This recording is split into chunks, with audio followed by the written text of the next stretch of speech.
Okay, let's just grab this time actually I'm gonna do a quick sketch of it. But what I want to do as a little challenge for myself here is make it a little bit wonky. Instead of a perfect circle, I'm gonna make a nice stylized, like kind of stretched apple where the top part is gonna pull up a little bit. And we're gonna make that whole thing where it's the belly button, like just really big right here. And the stem is gonna be like that, just really goofy. What you can learn from by doing this kind of stuff is looking at the reference and interpreting it in your own way. This will make you a pretty effective painter if you need to kind of just come up with things on the spot without having to be a slave to the reference.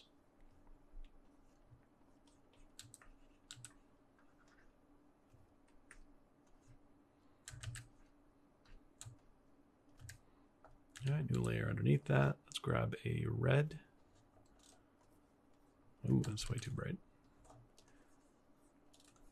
It's slightly different from the red that we did prior. All right, halfway to black. I forgot to change the hue when we did the shadow of the previous one. That's fine. But this time I'm actually going to push it a little bit more towards magenta. Stylization, having fun with it. Kind of like that Rubik's Cube assignment. Let's paint that shadow in. It's cooler, darker. A lot of it is trial and error, but with this shadow, I'm going to add a bit of blue for fun. And feel free to follow along and kind of just do whatever I'm doing. Because although I'm not really explaining absolutely everything, I'm doing the best I can. But some of this stuff you just learn by osmosis, by rinse and repeat, by following along. Let's get a slightly darker core shadow there. And let's get that highlight in. Nope, I want it to be warmer.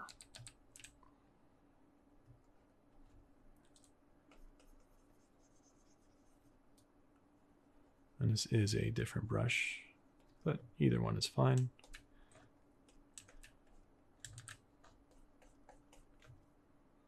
And turn off line work, zoom out, reads pretty well. Merge that all down.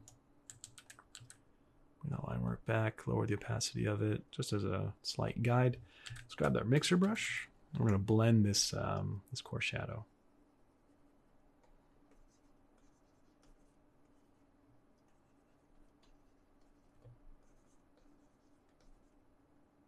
And definitely don't be discouraged if you're doing this and the craftsmanship is a little bit sloppy, or craftsmanship and cleanliness and shape design, that all comes with practice and mileage and time. So hang in there. It'll get better, especially by your 10th apple. I can promise that.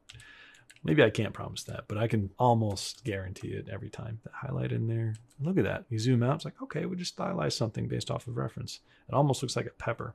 On that magenta side, we're actually going to have a little bit of fun, introduce some more colors. We're going to go down to these blues and go pretty bright, as if there's a blue light on the side over here. Make a new layer and just get some nice colorful rim light there sneaking in. I actually want to make that core shadow a little darker. This kind of approach is what you'll find in a lot of animation style visual development, BizDev, Pixar, DreamWorks, Disney Animation. They really like to see that pushing of interesting colors. Zoom out. Let's get this stuff blended in. At this point, I'm just matching the geometry, and I want to bring that highlight out in the same way we did before in the first demo. New layer, just make that really dark here, and erase out in a gradient fashion. I'm going to go ahead and borrow that color of the stem. Make a new layer, one stroke, halfway to black, make it a little bit cooler towards green, and let that be the shadow. It doesn't even have to touch all the way in. It's just, you can have fun with it. We are missing a bit of a shadow on this side that we forgot. So we're just actually going to do a big stroke like that and erase out like so.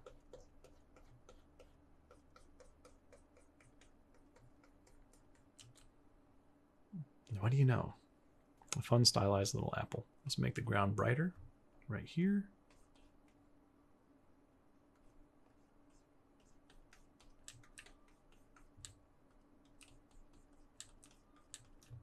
here as well.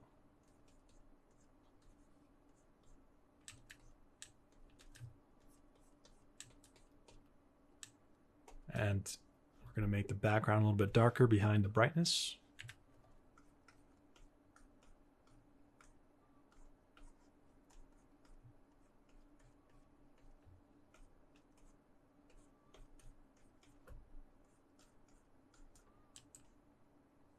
Love it.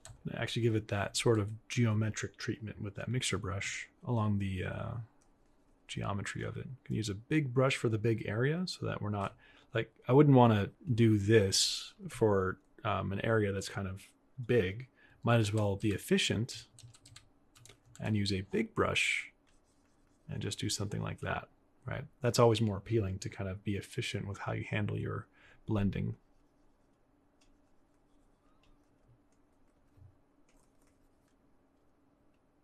All right, these edges don't need to be sharp. I want the top left of the apple to be a little bit brighter. New layer. Let's grab a bit of a bright yellow. Let's grab our bristle brush and erase out like this. Beautiful. I want to emphasize that contact shadow. It's going to go grab this value and go a little bit darker and a little bit cooler towards magenta. And use our painterly strat and erase out.